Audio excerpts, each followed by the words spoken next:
dengan Mbak Sela ya? Iya, Bu. Silakan masuk. Terima kasih, Bu. Silakan duduk, Mbak. Iya, Bu. Bagaimana kabarnya Mbak Sela? Alhamdulillah baik, Bu. Kesini dengan siapa? Sendiri, Bu. Tahu konseling ini dari mana? Dari sosmed. Apakah Mbak Sela mengetahui apa itu konseling individual? Belum, Bu. Jadi gini, konseling individual adalah proses bantuan yang diberikan oleh konselor kepada klien secara face to face, bertujuan untuk mengentaskan suatu permasalahan. Ada lagi tujuannya Mbak Sela, yaitu untuk memandirikan klien. Yang pertama yaitu azas kerahasiaan. Semua permasalahan yang Mbak Sela punya, Mbak Sela jangan takut untuk menceritakan kepada saya, karena saya sudah disupport konselor. Yang kedua yaitu asas kesukarelaan. Apakah Mbak Sela sukarela datang ke sini? Sukarela, Bu. Alhamdulillah jika Mbak Sela sukarela, saya juga sukarela mendengarkan permasalahan Mbak Sela. Yang ketiga yaitu asas keterbukaan. Jadi Mbak Sela harus terbuka menceritakan semua permasalahan Mbak Sela. Iya, Bu. Keempat yaitu asas kemandirian. Jadi Mbak Sela nggak perlu takut untuk mengambil keputusan sendiri apabila terdapat permasalahan yang sama. Jadi Mbak Sela sudah menemukan jawabannya. Yang kelima yaitu asas kekinian. Jadi Mbak Sela harus menceritakan semua permasalahan yang terjadi pada hari ini. Boleh Mbak Sela menceritakan permasalahan yang terjadi kemarin ataupun bulan kemarin, tapi terjadi lagi pada hari ini, boleh Mbak Sela menceritakannya lagi. Apakah Mbak Sela sudah dimengerti? Mengerti, Bu. Jadi langsung saja ya Mbak Sela. Ngomong-ngomong Mbak Sela kesini mau menceritakan permasalahan apa? Jadi gini, Bu, pekerjaan saya sangat menumpuk dan saya merasa tidak cukup baik dalam menyelesaikannya. Dan saya juga merasa semakin jauh dari keluarga dan teman-teman saya. Rasanya seperti semuanya menjadi sangat berat. Sepertinya Mbak Sela sedang menghadapi banyak tantangan sekaligus. Terkadang saat kita merasa tertekan, semuanya bisa terasa sangat sulit untuk dihadapi.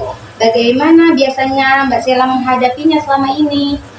Saya cenderung menyendiri dan berusaha menyelesaikan semuanya sendiri, Bu. Tapi akhir-akhir ini saya merasa semakin teririsasi dan cemas. Itu sangat dimengerti. Terkadang kita berpikir kita harus melakukannya sendiri, tapi sebenarnya berbicara dan berbagi beban bisa sangat membantu, Mbak. Apa yang menurut Mbak bisa membantu? Apakah lebih baik? Mungkin saya perlu belajar untuk lebih terbuka dengan orang lain, terutama dengan keluarga saya. Tapi saya takut jika saya menceritakan semuanya, mereka akan merasa khawatir atau kecewa. Oh, perasaan khawatir atau takut mengecewakan orang lain itu wajar, Mbak. Tetapi penting juga untuk mengingat bahwa orang-orang terdekat kita seringkali ingin membantu kita.